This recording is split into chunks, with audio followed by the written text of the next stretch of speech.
Here we are on the platform today, speaking with Leo Thurston and Bianca Nygard.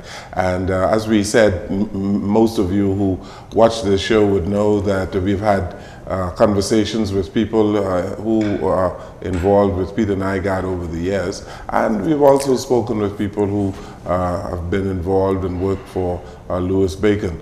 And on this particular show this evening, we want to talk with Leo because he has spent a whole lot of time at Nygard Key and would see the goings on at Nygard Key.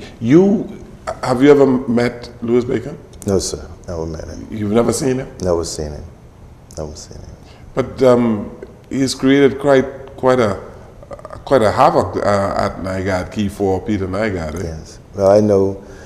After the last regatta we had down there, that's when Save the Bay really born, you know, because they don't want it to happen like the next year. Well, you had a regatta at Nygard Key? Yes, sir. Yes, oh, I see. In that beautiful harbor. Mm-hmm. And apparently the folks down there probably didn't like it. That was with King Eric. King Eric. Oh, King Eric had a regatta at the Key. Yeah. Okay. How long ago was that? That was 3 years ago, 4 years ago. 2014, I think. Okay. Yeah.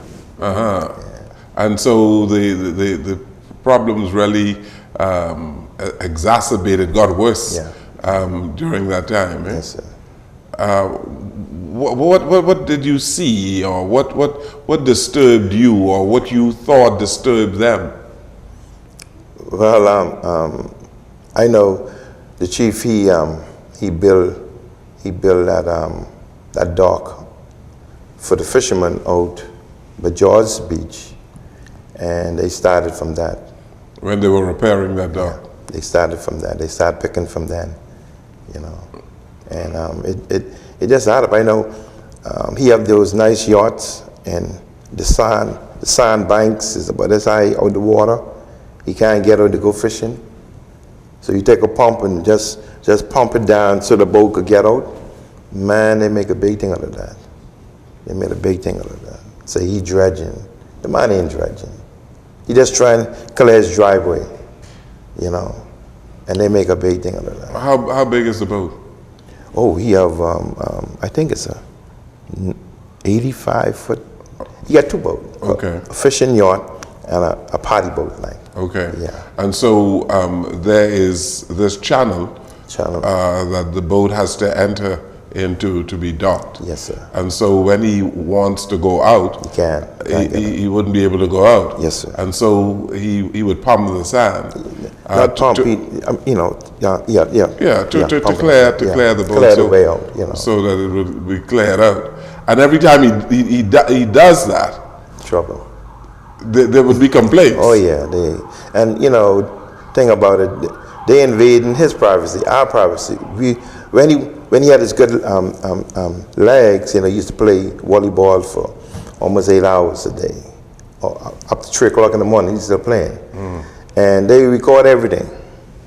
All of us sitting down, watching the game. Man, they have a sheet about that thick of invading the privacy over there. And they use all that against him too, you know.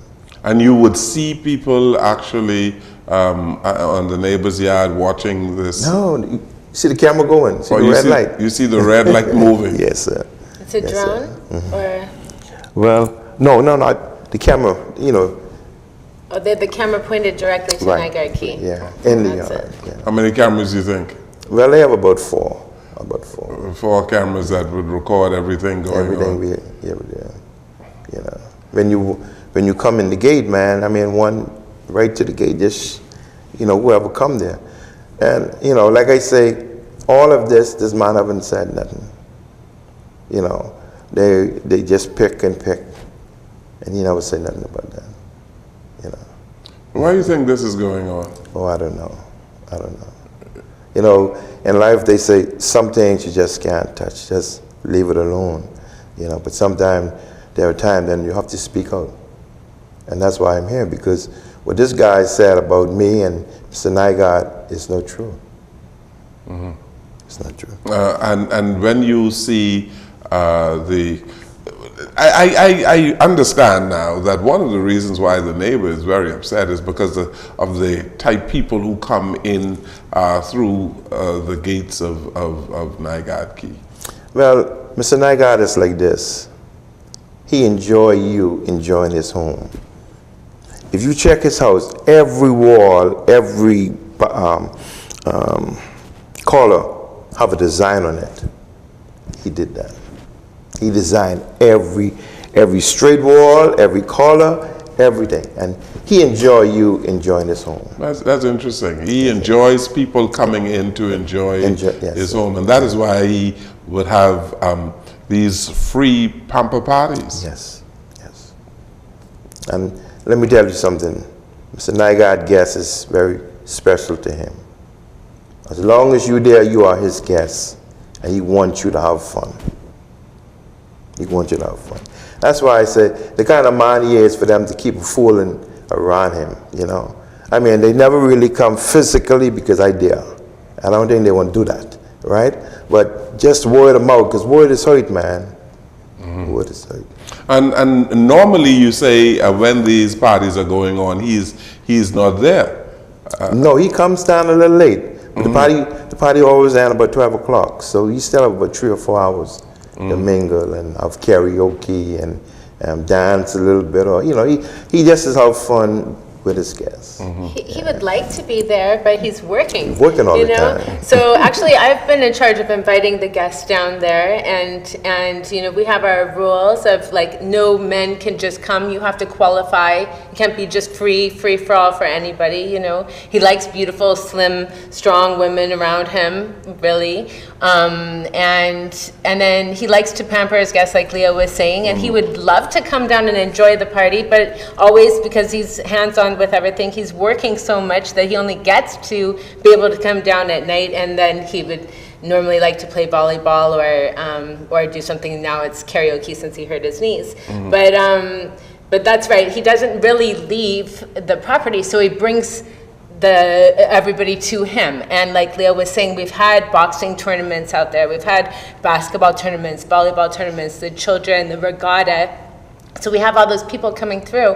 And actually, it's true that the neighbor has harassed on all levels. And I didn't even think about that camera from the neighbor that points right at your face to see exactly who's coming into Nygard Key. As a neighbor, you're not supposed to invade your neighbor's privacy. You do that to protect your own privacy. That's right. So it's just harassment on every level for years, non-stop harassment. So now it's gone into the social media. It's gotten into our people that work for us at Nygard Key, where the neighbor has actually come in and said, I'm going to give you money. I need you to do this for me, and try to collect this information. But information can be twisted. You know, you can take a picture, like Leo was saying, where the woman took a picture with my dad at the fashion show and then said that she was with him in Canada. You can twist information. So now he has a crew of people coming in, working there, being involved in my dad's life, and then is paying them to testify or something and twist information. Or just to make a declaration like Just Dan Sands did. He put something out there. He said that these things happen. Now we have the people here that he's talking about. My name was mentioned on it too. And Leo's name was mentioned, and other people's names mentioned, which they'll come forward and say, this is not true, what happened. And then the story goes on now, which I just found out, that Leo was contacted by the neighbor to come in and tell the story, Leo, of what happened. I was approached by one of the gentlemen that work for Mr. Bacon, and you know, because everybody comes with story, and really I didn't have no idea, because I never get involved, you know, and I wondered where these people getting all this information from. They know more about Mr. Nygard than he know about himself, Mr. Bacon than he know about himself, right? And the invitation came, and I took it. I said, now let me see what these people have to ask me and what they have to say. And brother, they had a list about that long of lies, what people told them about Mr. Nygard. And And we went through 3 hours. We went through every one of them, and I tell them, it never happened. Who's this we? Who asked you about this?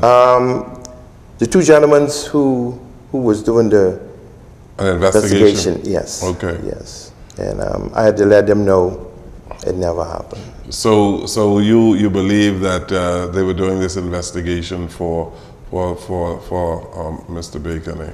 Yes, sir. I believe so. And they asked you a slew of questions. Yes. Questions like what?